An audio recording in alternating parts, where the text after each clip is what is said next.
All right, it's me. I'm back.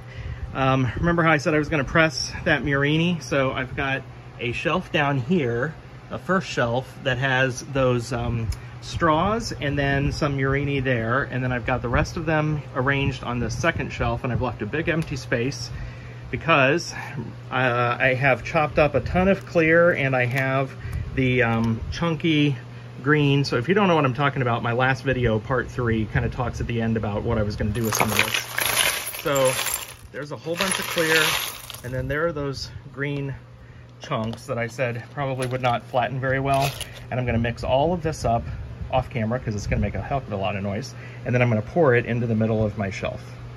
This could just end up being a really bad idea, but I wanted a lot of clear because I really want those dark greens and dark blues to try to spread out and dissipate. So I'm going to make a big, heap in the middle here, and as it presses down, it'll become a part sheet of some sort that I can use, for other things. So I've tried to keep it contained as much as I can, and I don't know, we'll just fire this. So now I'm putting another sheet of papyrus over the top of this and another kiln shelf to press down, so this will spread out quite a bit in the middle. Hopefully I've got enough room here and it doesn't touch too many of the other Murrini. So let's see what happens when I fire it. Hey, okay, so I took the top shelf off and the first layer of kiln paper here, and so you can see kind of what happened. Generally, I'm pleased with this. I don't think I had enough weight on the shelf. So let me tell you, I set the kiln to go up to 1500 and to do a 6-hour hold, assuming that I would, advance and skip that hold, after about an hour and a half, 2 hours, something like that. This thing went the entire 6 hours because I just wasn't getting, this to spread out, this top shelf to spread like I really wanted it to. So it went a full 6 hours, and I just decided not to even extend any more time on it because I think that the shelf that was on top with the weight that I had on top was still not enough to fully kind of press this. So I did get pressed Murrini. I'll take a look at these all here shortly. And then this piece in the middle did press. I may try it again. I don't know. We'll see how much energy I want to put into it. Literally, kiln energy, and then my own. But it's kind of cool. So I'm gonna get this cleaned up and then take another look. I mean, I think it's probably about 5 millimeters if I had to guess. I don't know that it's fully 6. But anyway, let me get this cleaned up and then see what happens with it, and then I'll get this second shelf, because there's still more down there, exposed, and I'll come back and show you what all of this looks like. All right, they are out of the kiln and cleaned up. If you have prepared kiln shelves with kiln wash and you don't use the paper, that's going to be a heck of a lot of an easier cleanup when you're pulling it out of the kiln. Now, again, if you have kiln wash that's stuck to your piece, you have to figure out how to get that off. I just didn't want to mess with that. But I will say the papyrus, the new papyrus, which you've seen me do a video about before, that stuff is a pain in the you-know-what. It used to work fairly well for what I was doing here, but now it's a giant, pain. I'll leave it at that. Rickum, rackum, frickum, frackum. Okay, so here is this big piece. So I did not have the weight, as I mentioned, heavy enough. I also did not have this pile distributed as perfectly even. And so what I'm finding is it's a little thicker on one side than the other, and just a little. So let's see where we ended up. I've got, for instance, over here, it's about 5, well, again, it depends on where you go, almost 6 exactly. So it's not really going to spread out a lot more. Where was the thicker? Here's the thicker side, 6 and 6.7 in there, 6.5. So it's fairly uniform. It's not exact. If I put this on a kiln shelf and fire it again, it's not going to spread out anymore. This is what it is. So now, and I also have a very irregular shape. I have, though, some really beautiful glass.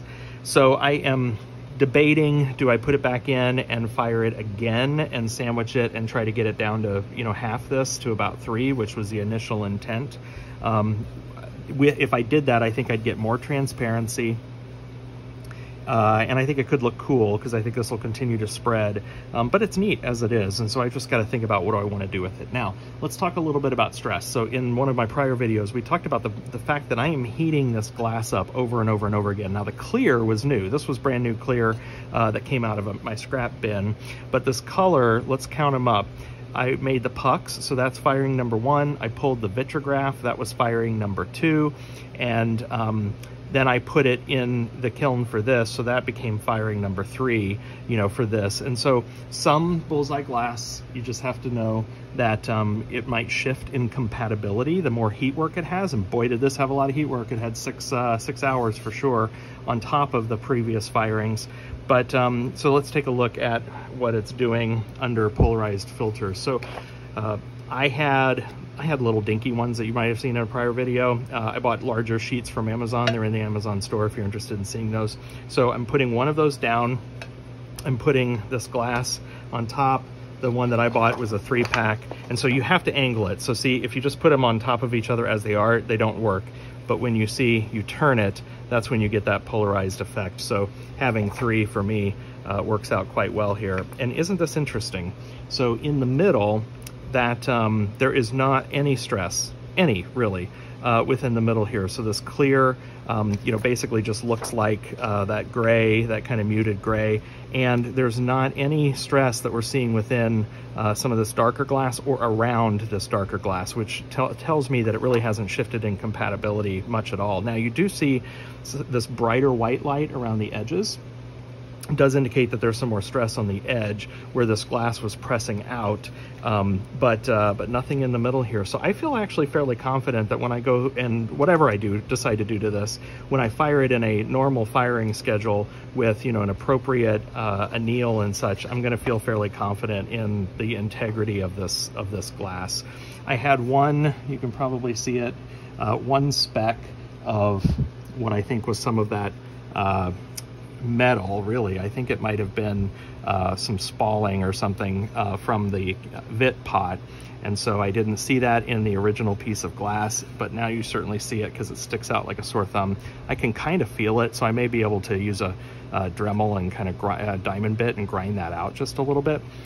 So I don't know what I'm going to do with this. I think it could, I think if I wanted to, I could add more glass to it and use it as a drop. I think it could look really cool as a drop, and so maybe I'll do that. Maybe I'll dust it with some clear powder and fire it as is and try to get a blank out of it, and then, you know, cut a rim and turn it into a bowl. I could do that. I will most likely just put it off to the side for a while and decide what I want to do with it. I may try to press it again. I'm still not giving up on that idea. If I do go to press it again, I'm going to drill this out, and then I'm going to put it on the shelf with a lot of weight and try to get it down to more like 3 millimeters, and then I might use it as a part sheet and make a platter or something with it. So that's that. Let me talk to you about the other elements that were in the kiln. Okay, here are some examples of the straws. Now, interestingly, I think you can see there are some bubbles that were trapped within these, because this is, see that bubble right there? This is flat on both sides. So that tells me that that is trapped air in there. So kind of interesting. These accidentally rolled. I heard it happen when I put the shelf on, and I was just so tired. I didn't want to take the shelf back off and mess around with it. So these rolled and then ended up touching each other. So I've got a little bit of a claw here. But you can see that bubble. Look how long this guy is. And that's what you get with straws. It's hollow, and so when you fire it at a full fuse, pressing it or not, you have the risk of bubbles kind of popping up sometimes in these guys. And in this case, they got trapped in the piece itself. But you can see how beautiful this color is. There's some variation because this one's darker.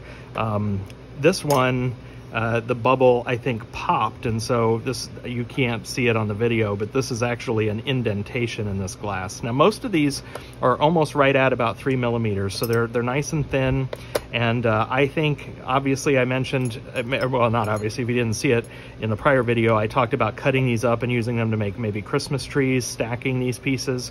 And I probably have enough of this. I'm going to do a little bit of all of that.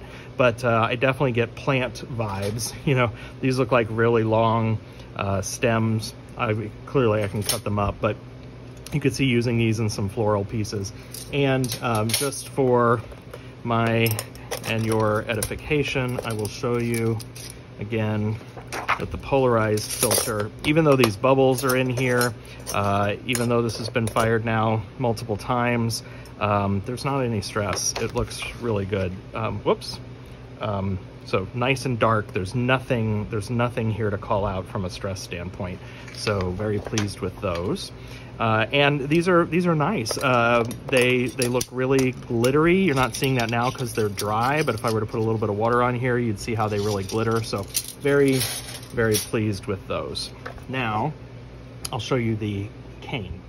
All right, so I have washed this. It's not perfect, but here is this beautiful pressed cane, and I've got it in water because I want you to see how glittery and cool it is. I've got it in a black container, so I'm losing a little bit of light here, but I think you can see how amazing this is looking. Let me throw a few pieces out here and show you how they turned out. So again, this was the batch that was lighter in color in the pull, so not a lot basically of the dark blue. There are a couple, yeah, I was just gonna say, there are a couple that have the darker blue, but not too many. And you can see now, again, some were on the top shelf and some were on the bottom shelf. The top shelf ones didn't fuse as much. So the bottom shelf, I'm lifting these up. Let me turn off the light. Turn it to low. There you go. So the bottom shelf ones are perfectly thin, very nice, kind of 3mm size. The top shelf ones started to ball up on me. Can you see that a little bit? So you can see how it's a little bit thicker.